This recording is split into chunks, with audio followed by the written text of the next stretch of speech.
इदम श्री सद्गुरुवे नमः। सभी को प्रणाम। हमारी वसीयत और विरासत। अपनी समझ में वह भक्ति नहीं आई जिसमें मात्र भावोन्माद ही हो, आचरण की दृष्टि से सब कुछ क्षम्य हो। न उसका कोई सिद्धांत जचा, न उस कथन के औचित्य को विवेक ने स्वीकारा।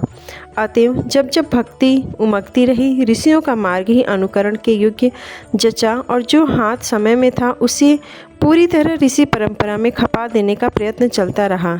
पीछे मुड़कर देखते हैं कि अनवरत प्रयत्न करते रहने वाले कड़कड़ करके मन जोड़ लेते हैं। चिड़िया तिनका तिनका बीनकर अच्छा खासा घोंसला बना लेती है। अपना भी कुछ ऐसा ही सुयोग सौभाग्य है कि ऋषि परंपरा का अनुकरण करने के लिए कुछ कदम बढ़ाए तो उनकी परिणति ऐसी हुई जिसे समझदार व्यक्ति शानदार कहते हैं। अपने समय के विभिन्न ऋषिगणों ने अपने हिस्से के काम संभाले और पूरे किए थे।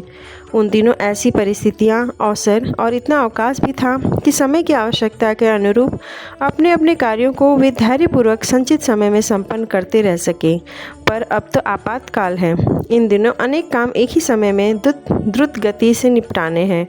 घर में अग्निकांड हो तो जितना बुझाने का प्रयास बन पड़े उसे स्वयं करते हुए बच्चों को, कपड़ों को, धनराशि को निकालने ढोने का काम साथ साथ ही चलता है। हमें ऐसे ही आपातकाल का सामना करना पड़ा है और ऋषियों द्वारा हमारी हिमालय यात्रा में सौंपे गए कार्यों में से प्रायः प्रत्येक को एक ही समय में बहुमुखी जीवन जीकर संभालना पड़ा है।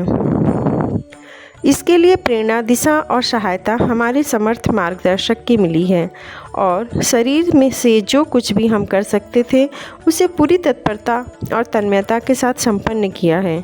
उसमें पूरी ईमानदारी का समावेश किया है। फलतः वे सभी कार्य इस प्रकार संपन्न होते चले हैं मानो वे किए हुए ही रखे हों।